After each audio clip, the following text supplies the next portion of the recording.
Hello, my name is Wojciech. I'm software engineer at Red Hat. Today we're going to talk about real-time GraphQL for complex backends. We'll draft possible architectures involving Apache Kafka and GraphQL CRUD engines like Hasura. Let's get started.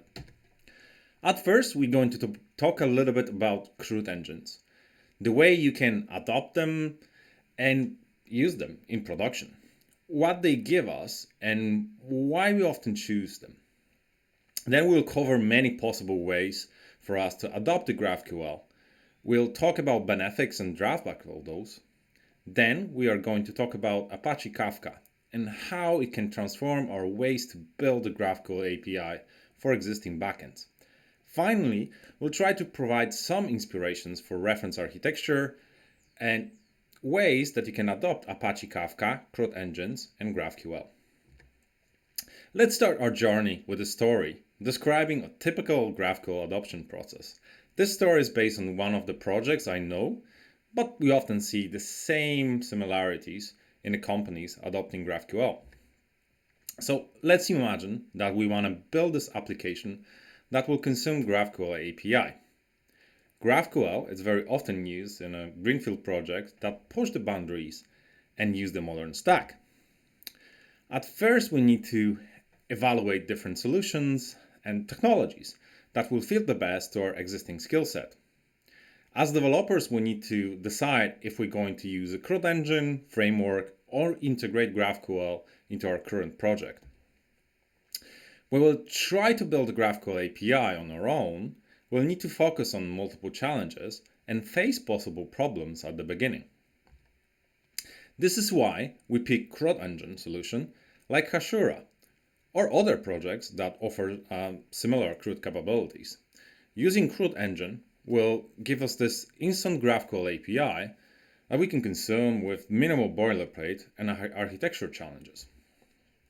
We can develop project faster, get to know GraphQL better, and gather praise at work. Sadly, if we're working with a wider company ecosystem, our project needs to integrate with those at some point. Our PLC data now needs to work with the live data that's also accessed by other legacy systems. At this point, we see developers rewriting their application to CRUD and using this self-assembly solution. In this talk, we're going to focus explicitly on this use case and prove that you can still effectively use benefits of the CRUD engine with existing backend. As a solution for this problem, we're going to explore architecture patterns that use CRUD engines and Apache Kafka. Before we talk about architecture that uses CRUD engines, let's discuss why we want to use them in the first place. So CRUD engines gives this GraphQL API for data. You can also include your business logic, get event hooks, authentication, and authorization. While in this talk we don't have a time to go to details with specific CRUD engines, for all of them we kind of get the same benefits. So we can get a project running faster, we don't need to think about assembling different technologies, and eventually we don't need to think about GraphQL schemas, queries, resolvers, and all the boilerplate that comes with GraphQL. If we look at the architecture of the CRUD engine, we typically see some open source database, CRUD server, that does this all heavy lifting for queries and provides some way to put the business logic. Then we go in directly to the client. And if we try to publish, and push this model to large organization, we might instantly hit the challenges related to integration. Suddenly, your GraphQL API is just one way to consume the data and needs to coexist along many RESTful APIs, be proxy, working with legacy systems. We could have multiple data sources that may not work at all with the CRUD engines. Once we hit the problems with adopting CRUD engines, we often look for other ways to implement GraphQL API. Let's study how we can build GraphQL API without using CRUD engine and discuss the problems that we can encounter when we do this. Most often, when I talk with architects and project leads, I see this tendency to adopt GraphQL wrapper rather than CRUD. There are many good reasons to go with API wrapper for some of the use cases. However, we need to be aware of the many trade-offs when doing it. Wrapping GraphQL layer can cause some unexpected performance problems. What's worse is that we may not be aware of the challenges till we fully invested in wrapping API. Our API might be hard to wrap if it returns different objects depending on the state, which is not uncommon for REST APIs. This way, we can end up with something called GraphQL union hell, where a schema will need to define a large set of GraphQL unions to be functional. If you're choosing GraphQL to establish an API contract between the client and server, wrapper will give you this false sense of the contract, as schema will be dependent on the RESTful API.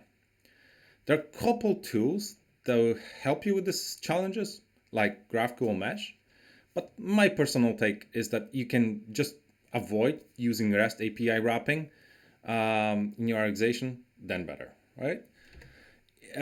Good example of typical issue when adopting RESTful wrappers is when our backend is not reading what user wants to query and fetching entire data set. If our resolvers are using multiple data, like data sources, we will often need to do those unnecessary queries. For example, client side may use user's query on a home page and fetching only the name. However, our backend may still make several calls to fetch the full user object. Eventually, our GraphQL resolver layer mapping logic will become this very complex and limit our innovation on top of the GraphQL schema. If we want to integrate with GraphQL into current server side, we can often go with self-assembly path. This is a good way if you already have strongly opinionated stack that you want to use and you're familiar with the GraphQL. There will be multiple challenges related to this approach. Suddenly, we need to deal with this efficient schema design, error handling, picking frameworks, or even more advanced use cases like compiling queries or cache.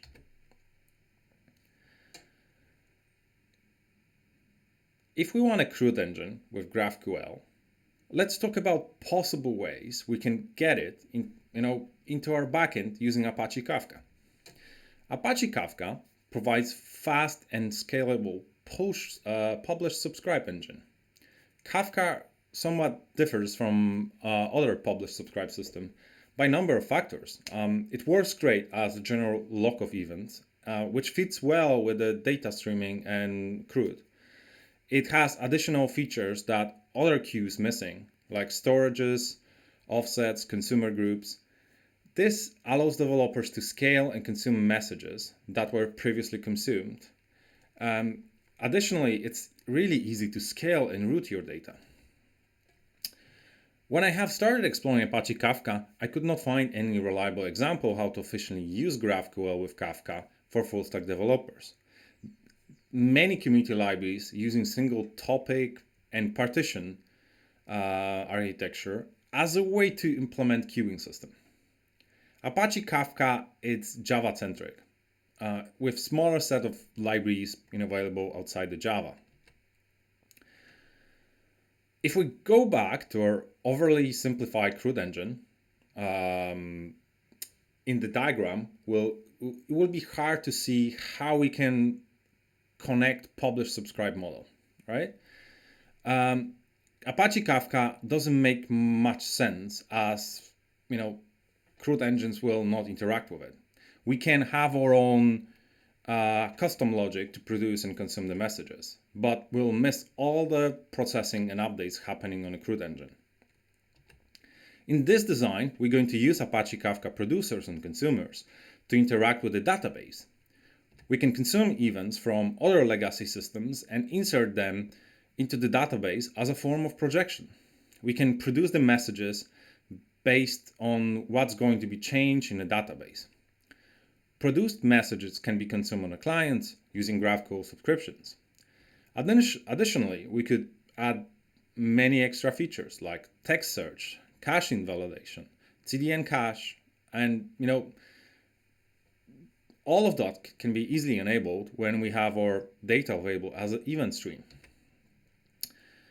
Our reference architecture will consist of 3 pillars: We want CRUD engine to be as close to the data as possible. CRUD engine can be just a microservice in your backend, giving you general data access. For example, product database can be exposed as GraphQL API using CRUD engine. We accept that our GraphQL API will need to be federated, which means that we need to have a way to merge all the different GraphQL APIs into one at the gateway. We also need to integrate parts of our system using events and queues like Apache Kafka. How we can build CRUD engine that's close to the data? It's actually very simple. Instead of CRUD engine acting as a gateway, we put multiple instances of them to interact directly with the database of choice. This scenario supports, typical GraphQL evolution path, where we can start with CRUD engine and, contacting single database for POC, and later build separate microservices for business logic and connect with the existing ecosystem. For example, we can have our Knative serverless containers interacting with the database and exposing specific GraphQL API.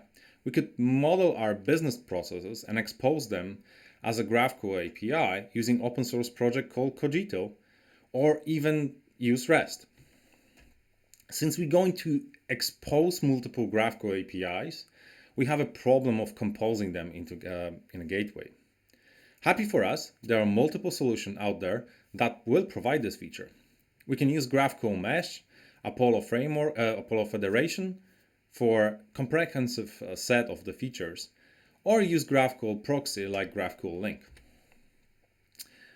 We can set up our own gateway or use one of the open source projects. Our federation will also will need to be in a place where we put some authentication. So authentication will be always on the edge, where we don't need to replicate those rules across different CRUD engines and systems.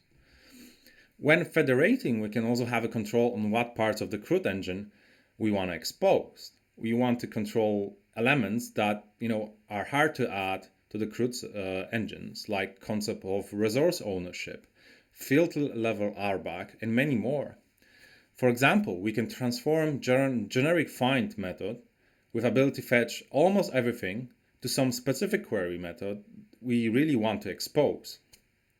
Generic queries are great to get our projects going, but we can easily transform them into specialized one when we go to production. Some frameworks use the compilation part, so you can also compile your queries. But if you have a federation, you can use federation for that. And finally, we want to connect our data, processes, and business logic with the event streams. And event streams are a very generic term that's often overused a lot. So let's see how this is working. If our project uses one of the open source databases like Mongo, or Postgres, Cassandra, we can use this change data capture that works on top of the Kafka Connect. Not surprisingly, most of the CRUD engines will also use them to fetch data. Kafka Connect allows developers to build ecosystem of connectors that simplify migrations between different software stacks. With change data capture systems, Kafka events will be published and stored later in database. When you're using change data capture for building GraphQL, we can use the same stream of data to provide data aggregation, GraphQL subscriptions, text search, cache invalidation, or audit log. Kafka Connect comes with many different connectors developed by community. Debezium is the leading open source solution that works on top of the Kafka Connect API, working with major open source databases. Debezium provides standards for multiple relational and NoSQL databases. Debezium will be providing us raw stream from our database that needs to be filtered and transformed in order to be consumed by clients. Debezium also gives us this really simple config and properties, or we can even use dynamic languages like JavaScript to do the filtering. This is really important when we don't want to write and host any Java code. When Debezium is being used, we can selectively pick what changes in the database we are interested in. Like we can filter, transform them into events, and then we kind of consume them later on. When starting connector, we usually specify what tables we want to scan and additional transformations we want to apply. Consumers reads the data from Kafka, giving us ability to react to the changes that were introduced by CRUD engine.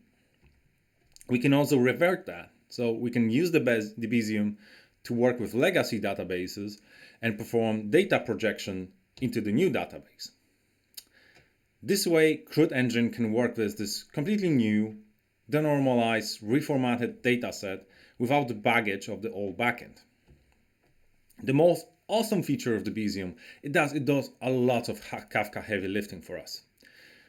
Debezium will create the topics representing our database infrastructure, which is valid for the most of the use cases. If we want to have different topic layout, we can always change it in Debezium or have a separate stream processing engine that transform it later. Topics and underlying partitions will be organized using primary keys, so we can have a guaranteed order. When building solutions for end-to-end users, we often need to fully focus on delivering the value. We don't have a time for experiments or building things on our own. We need to get something proven that works and will integrate with our current infrastructure.